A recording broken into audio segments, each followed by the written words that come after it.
Hello guys, আজকে দিদির বাড়ি বোলপুর। এখান থেকে আমি আজকে যাচ্ছি নলহাটি দিদির বাড়ি। তো দিদির সাথে খুব একটু আদর নিলাম, যাবো এবার নিজের বাড়ি। মনটাও খারাপ করছে, কিন্তু তো যেতেই হবে। এটা দিদির মেয়ে, দিদি, আমি, মিঠি তিনজন প্ল্যাটফর্মে বসে একটু দুঃখের মধ্যে একটু হাসি মজা আনন্দ করে নিলাম। এবার ট্রেন আসছে, ট্রেনে যাব। তো লোকাল ট্রেন বর্ধমান থেকে, যেটা 4:30 ছাড়ে, এইখানে 5:20। তো ট্রেনে চাপছি। ট্রেনটা লেডিসে চাপলাম, লেডিসটা মোটামুটি ফাঁকা হয়েছে। তাড়াতাড়ি করে আসছি, মিঠিকে নিতে ট্রেন ছেড়ে দেয় যদি, তার জন্য টাটা বাই করে দিলাম।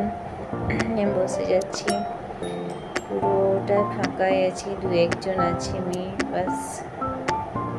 এবার বসে গেলাম, যাচ্ছি, ট্রেন ছেড়ে দেবে।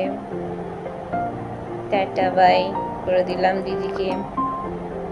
মনটা খুব খারাপ করছে, কিন্তু যেতে হবে নিজের বাড়ি, কিছু করার নেই।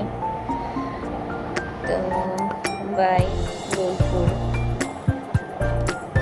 এবার ট্রেনের মধ্যে এই যে একটা দিদি আমার মিঠিকে খুব আদর করছে। একটা দিদি না, এখানে ট্রেনে সবাই মিলে ওকে আদর করেছে খুব।